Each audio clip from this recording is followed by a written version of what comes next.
Have you ever laid in bed at 2 a.m., replaying a conversation from 3 years ago? Or spent hours agonizing over a decision that ultimately didn't even matter? You're not alone. The average human thinks over 60,000 thoughts per day. But here's the problem. Almost 80% of those thoughts are negative, and 90% are repetitive. We tell ourselves that thinking more will solve our problems. But in reality, overthinking isn't solving anything. It's creating problems that were never there in the first place. Imagine driving a car with the handbrake fully pulled. You step on the gas, the engine roars, energy is wasted, but you go nowhere. That's exactly what overthinking is. High-speed mental activity with zero motion forward. In this video, we're going to dismantle this mental habit using 4 simple steps to clean your mind, starting today. To fix a problem, we first need to understand why it happens. Thousands of years ago, overthinking kept our ancestors alive.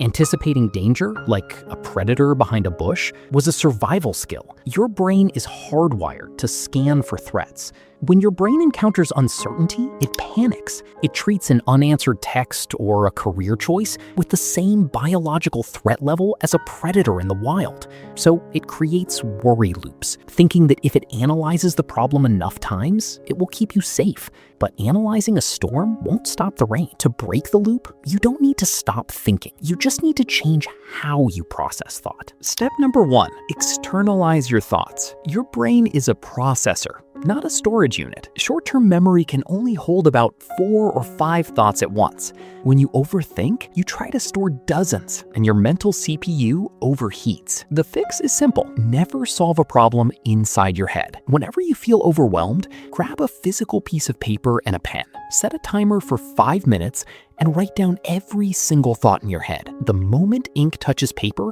something shifts in your brain. You move from being the emotion to observing it. You instantly realize, I am not my thoughts. I am the person watching them. Step number 2, apply the so what technique. Overthinking loves the what if trap. What if I fail? What if they don't like me? What if I make the wrong choice? Challenge your brain. Every time a what if pops up, answer it with so what, and force your mind to follow the scenario to the very end. What if I fail? So what? I learn a lesson and try again. What if they don't like me? So what? The right people will. Trace your worst case scenario all the way down. You'll discover that 99% of your fears are survivable. The fear of the outcome is always worse than the outcome itself. Step number 3, action over analysis. Analysis without action is anxiety.